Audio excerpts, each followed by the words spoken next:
En el apartado de proposiciones de urgente resolución, el grupo parlamentario de Morena presentó uno sobre la política del gobierno de México en relación con Venezuela.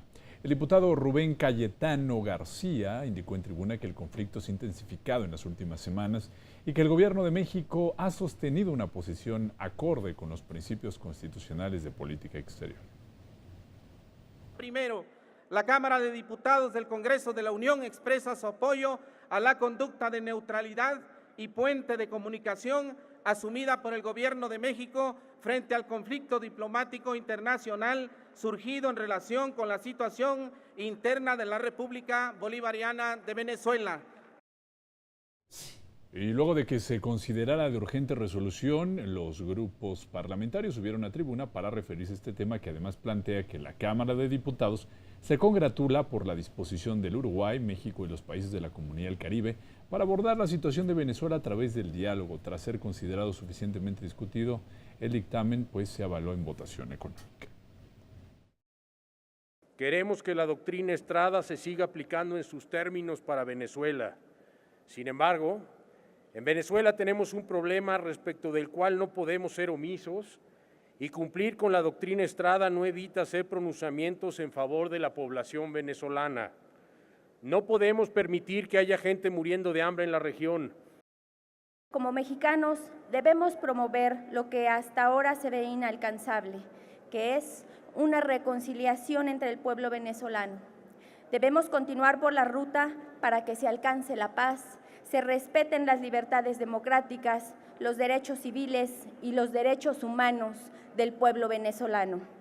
México debe actuar como un garante de la paz y el diálogo para encontrar una solución política y democrática que puedan alcanzar los venezolanos. Hoy día, replegarse en la doctrina Estrada a efecto de no señalar la realidad que está viviendo el pueblo venezolano representa un acto incoherente con la aspiración que México tiene como nación respecto a la efectividad de los derechos humanos, la vigencia del Estado de Derecho y la democracia como régimen de vida. No les escucho decir nada del bloqueo económico en contra del pueblo venezolano.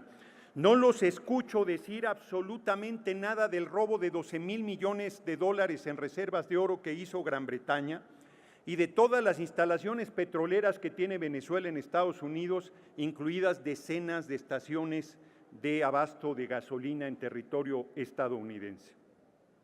No los escucho. Consideramos que, de acuerdo con el principio de no intervención, que indica la obligación de los estados de abstenerse a intervenir, ya sea de manera directa o indirecta, en los asuntos internos de otro estado, con la intención de afectar su voluntad y obtener su subordinación, coincidimos con la posición adoptada por nuestro presidente Andrés Manuel López Obrador. Reconocemos que esta situación es altamente compleja y que es preciso hacer un llamado, sí, a ambas partes en el conflicto para que se privilegie el diálogo, el entendimiento, que nunca se agote el diálogo, así como el respeto a los derechos de las personas para la restitución del orden institucional.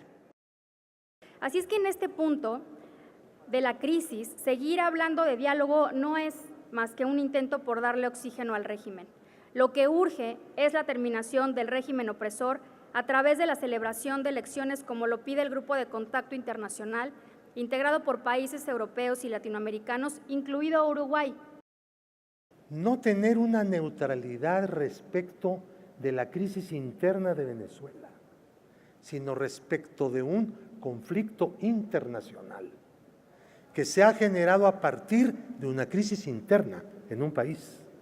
Son dos cosas completamente diferentes.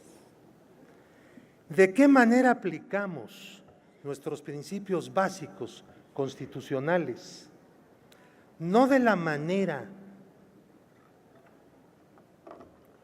torcida en que Acción Nacional pretende apoyar principios esenciales de política exterior mexicana para apoyar a un partido político o una federación de partidos políticos con los cuales comulga.